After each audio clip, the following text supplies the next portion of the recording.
할렐루야. 우리 좋으신 하나님께 영광 감사 올려드립니다. 여러분 모두를 예수님의 이름으로 축복합니다. 하나님께서 시편의 말씀들을 통해서 우리에게 응답하시기를 사모하며 원합니다. 오늘은 140편 말씀을 묵상합니다. 기도합니다. 영광과 감사를 우리 하나님 앞에 올려드립니다. 온 마음으로 하나님을 사랑합니다. 시편의 말씀들을 열어주시고 이 말씀을 들으며 읽을 때 우리의 심령이 뜨거워지고 하나님의 선하신 역사로 인해서 회복되는 귀한 시간 되게 하옵소서. 종을 낮추시고 겸손하게 하시고 오직 말씀에 도구만 되기를 원합니다. 오늘도 말씀하실 하나님을 사모합니다. 찬양합니다. 예수님의 이름으로 기도합니다. 아멘. 자, 1절 말씀부터 몇 절 보겠습니다. 여호와여, 악인에게서 나를 건지시며 포악한 자에게서 나를 보존하소서. 그들이 마음속으로 악을 꾀하고 싸우기 위하여 매일 모이 오며 뱀같이 그 혀를 날카롭게 하니 그 입술 아래는 독사의 독이 있나이다. 셀라. 자, 마지막 12절과 13절을 보겠습니다. 내가 알거니와 여호와는 고난당하는 자를 변호해 주시며 궁핍한 자에게 정의를 베푸시리이다. 진실로 의인들이 주의 이름에 감사하며 정직한 자들이 주의 앞에서 살리이다. 아멘. 우리 모두는 하나님 앞에 사는 자들입니다. 이것보다 큰 복이 없다고 확신하고 믿는 자들이 바로 저와 여러분이고 오늘 이 시를 쓴 다윗입니다. 다윗이나 요셉이나 아브라함이나 모세나 이런 사람들의 삶의 특징이 있죠. 바로 코람데오입니다. 하나님 앞에서 항상 살았다는 거죠. 하나님을 의식하는 사람. 기독교는 만남의 축복이 있는 그런 종교입니다. 우리가 만난다는 것은 생명이 있다는 거죠. 그렇지 않습니까? 생명이 없이 어떻게 우리가 만남이 가능하겠습니까? 하나님은 살아계신 분입니다. 만남이 축복이 되고 세상에서는 또 좋지 못한 만남은 저주가 되기도 하죠. 저와 여러분이 하나님을 신앙한다는 것, 이 만난다는 것이 얼마나 놀라운 축복입니까? 어둠이 깊어지면 빛은 더 찬란히 빛납니다. 세상에 악이 들어오고 점점 더 관영해지고 있습니다. 빛이 없는 것 같죠? 아닙니다. 더 찬란히 빛나고 있습니다.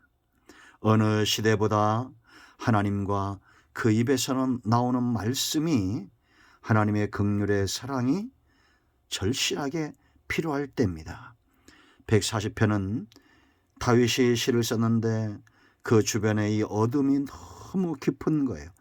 이 악한 자들의 정체 때문에 결국은 하나님이 얼마나 소중한 분이신가 더 찬란히 빛나고 있다라는 겁니다. 먼저 우리가 1절 5절에서 이 악한 자들의 정체를 볼 필요가 있습니다. 여러분 1절 2절 말씀 보세요. 여호와여, 악인에게서 나를 건지시며 포악한 자에게서 나를 보존하소서. 그들이 마음속으로 악을 꾀하고 싸우기 위하여 매일 모이며. 성령의 사람, 하나님의 신에 붙들림 받은 사람, 다윗의 일상적인 삶이었습니다. 이들은 어떤 자들입니까? 마음속으로 악을 꾀하는 자입니다. 2절 보세요, 여러분. 그들이 마음속으로 악을 꾀하며 그랬습니다. 복 있는 사람은 악한 자들의 꾀를 따르지 않습니다. 악인들은 항상 그 중심이 악으로 가득 차 있고 항상 악한 것들을 생각하고 동료들이 많다는 겁니다. 이걸 꾀하기 위해서 모인다는 겁니다. 여기 악인, 포악자, 이것은 어떤 의미가 있냐면 여러분 사자가 보세요. 사자가, 굶주린 사자가 항상 무엇만 생각합니까? 삼킬 것을 찾죠. 이 굶주린 포악한 강포한 사자가 병들고 지쳐있고 삼킬 만한 것을 찾듯이 악인들은 항상 이렇게 노린다는 겁니다. 누구를? 기름 부음 받은 다윗을, 바로 저와 여러분 성도들을 항상 다윗의 주변에 이런 자들이 많았다는 것을 우리가 알아야 됩니다. 두 번째, 이들의 열심을 보세요. 어떤 열심을 갖고 있습니까? 2절, 그들이 마음속으로 악을 꾀하고 싸우기 위하여 매일 모이며 그럽니다. 매일 왜 이렇게 어디로 다니는지 모르겠어요.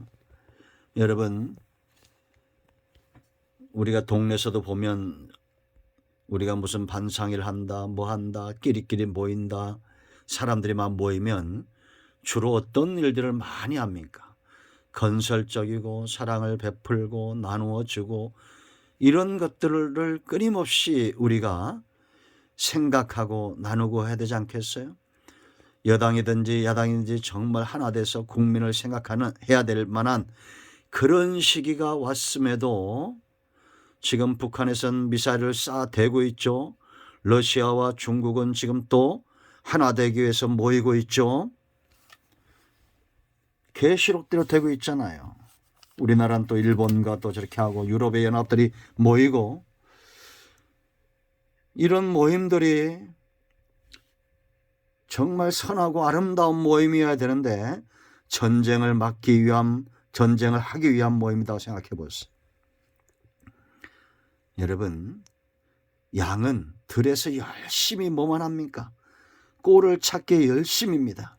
그리고 목자의 음성 듣기 위해서 머리를 듭니다. 그러나 악인은 그 양을 잡아먹기 위해서 열심을 내는 겁니다. 얼마나 다릅니까?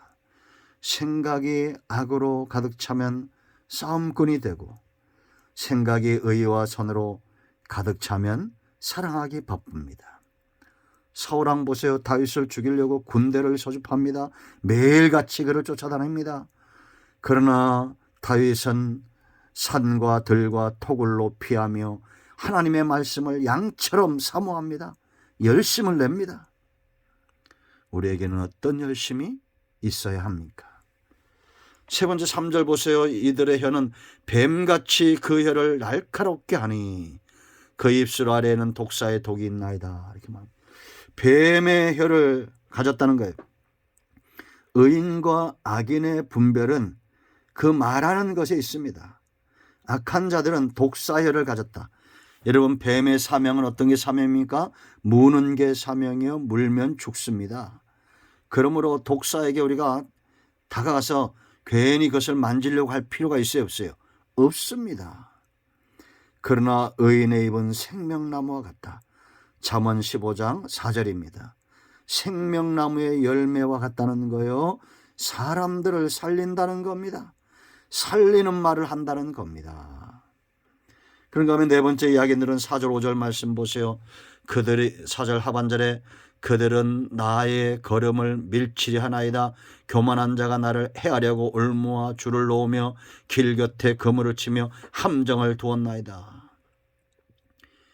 내가 가는 길을 못마땅히 여긴다는 겁니다. 올무를 놓고 줄을 치고 함정을 판다는 겁니다. 이런 자들이 누구예요?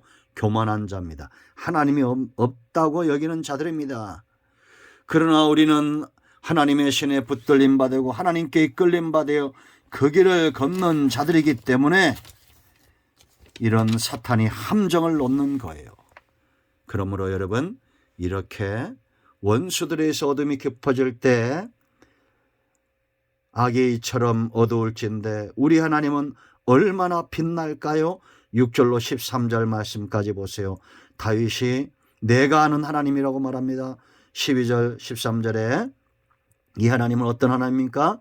6절 7절 내 구원의 능력이신 주여, 그렇게 말합니다. 이 체험에서 나오는 고백입니다. 6절에 간구하죠.